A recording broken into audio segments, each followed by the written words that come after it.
Hi, this is Diane Lovetobake on YouTube, and what we're going to make are chocolate covered marshmallows. I want to start off right off the bat. If you are looking or you like marshmallow recipes, I have marshmallow cookies. You can make your own marshmallow cream that we buy in a jar, which is kind of expensive. It's a lot cheaper to make your own. I have marshmallow frosting, chocolate frostings, chocolate fudge bonbons. So if you like marshmallow, please check out my channel for other recipes using marshmallows. This recipe is really pretty quick. It's really a lot of fun to work with whether you're doing it maybe by yourself, of course, or your family or children or grandchildren. It's kind of a nice little project to do, especially when grandchildren come over maybe to visit. So first off, you're going to need a bag of marshmallows. I'm using the regular large size. They do sell larger than this, and I'm sure you're familiar with that. You could use that too. You're just going to go through more chocolate that way, melted chocolate. And if somebody writes to me and asks, should you try the miniature? You can, but I think it'd be, for me anyway, I'd be pretty frustrated handling those tiny little miniature ones. But, that's entirely up to you. So what I want to tell you is, because I don't put the recipe below the video anymore, if you want to grab some paper and a pen or whatever and jot this down, you can. What I have here, of course, is just my little warmer. And what you want to really melt is 1 cup of chocolate chip morsels, the type of morsels that you put in cookies. You can buy whatever flavor. I do them with white chocolate, milk chocolate, dark chocolate, butterscotch, whatever type of morsel flavors that you have at home or that you like and want to give a try. And I use 1 cup of the morsels to 1 tablespoon plus 1 teaspoon of solid shortening. And if you don't have a warmer like this to do it in, you can simply do it in a microwave safe bowl.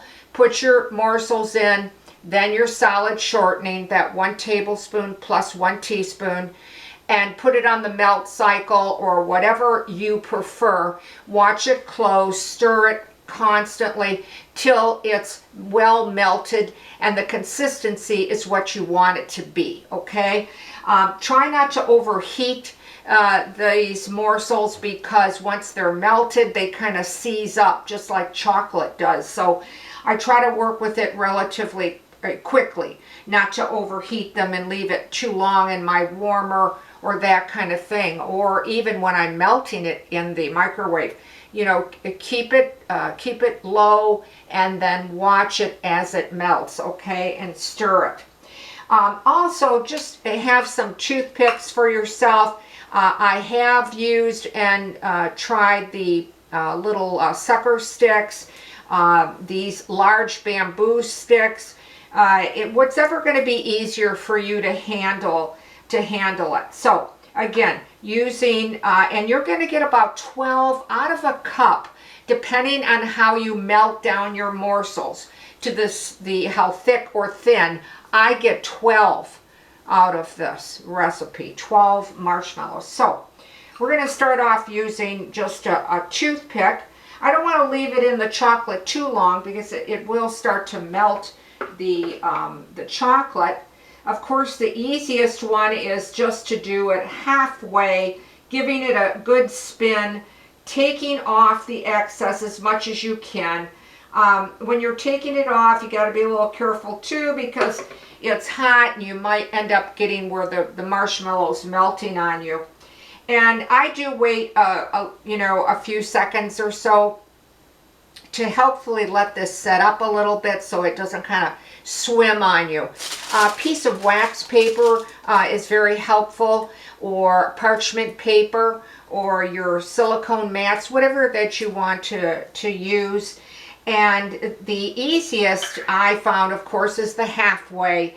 And then I have just some chopped nuts. You can use walnuts, you can use peanuts, whatever. Give it a good spin, that kind of thing. You can go in there with a very narrow little teaspoon, you know, and help it along a little bit if you feel it's not coming along the way you like it. Then, well, I think I'm going to use my big stick. I generally place them on my wax paper, okay?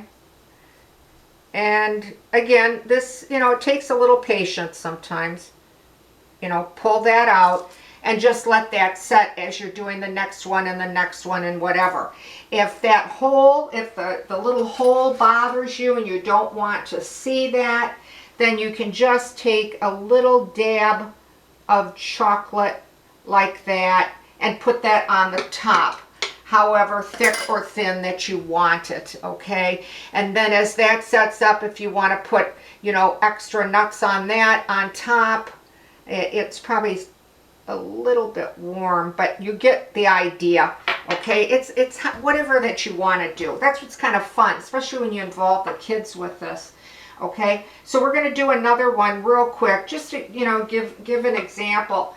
And just first try to swirl it in as much as you can by turning your toothpick or your sucker stick or whatever you're using, and put as deep as you can.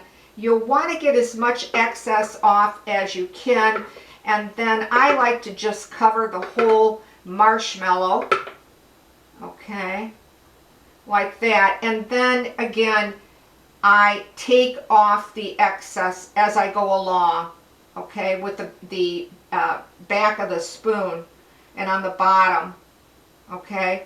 If you know, what's fun about it is that even if you mess them up a little bit, they're gonna taste good, okay? All right.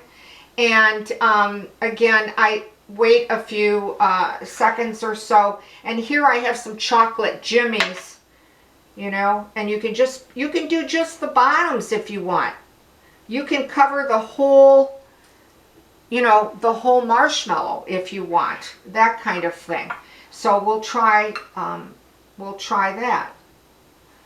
So once again, we'll just do your best to try to swirl it on.